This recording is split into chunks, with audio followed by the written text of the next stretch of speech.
My English name is Yuna and my Chinese name is Chen Yuxuan. My student number is S07411012. My level at NCUE is freshman. I have a dream. Martin Luther King Jr.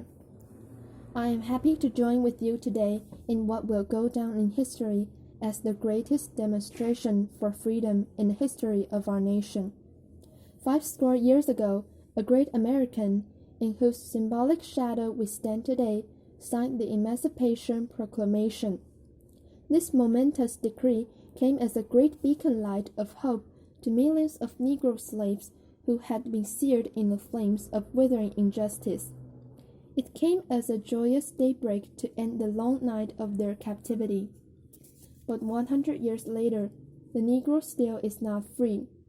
100 years later, the life of the Negro is still sadly crippled by the manacles of segregation and the chains of discrimination. 100 years later, the Negro lives on a lonely island of poverty in the midst of a vast ocean of material prosperity.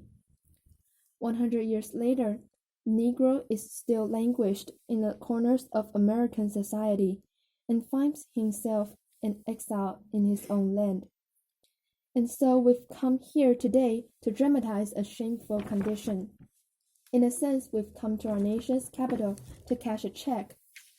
When the architects of our republic wrote the magnificent words of the Constitution and the Declaration of Independence, they were signing a promissory note to which every American was to fall heir.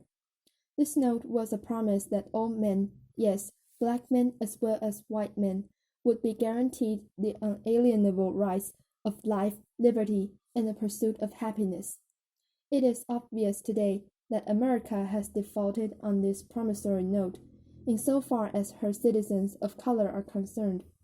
Instead of honoring this sacred obligation, America has given the Negro people a bad check, a check which has come back marked insufficient funds. But we refuse to believe that the Bank of Justice is bankrupt. We refuse to believe that there are insufficient funds in the great vaults of opportunity of this nation. And so, we've come to cash this check, a check that will give us upon demand the riches of freedom and the security of justice. We have also come to this hallowed spot to remind America of the fierce urgency of now.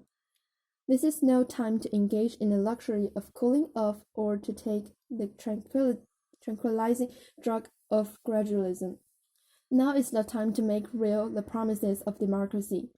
Now is the time to rise from the dark and desolate valley of segregation to the sunlit path of racial justice.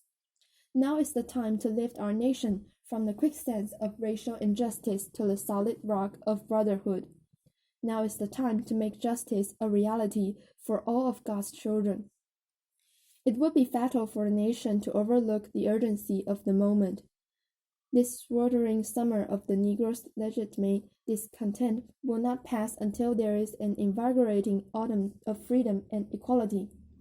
1963 is not an end, but a beginning. And those who hope that the Negro needed to blow off steam and will now be content will have a rude awakening if the nation returns to business as usual. And there will be neither rest nor tranquility in America until the Negro is granted his citizenship rights. The whirlwinds of revolt will continue to shake the foundations of our nation until the bright day of justice emerges. But there is something that I must say to my people, who stand on the warm threshold which leads into the palace of justice. In the process of gaining our rightful place, we must not be guilty of wrongful deeds. Let us not seek to satisfy our thirst for freedom by drinking from the cup of bitterness and hatred. We must forever conduct our struggle on the high plane of dignity and discipline. We must not allow our creative protest to degenerate into physical violence. Again and again, we must rise to the majestic heights of meeting physical force with soul force.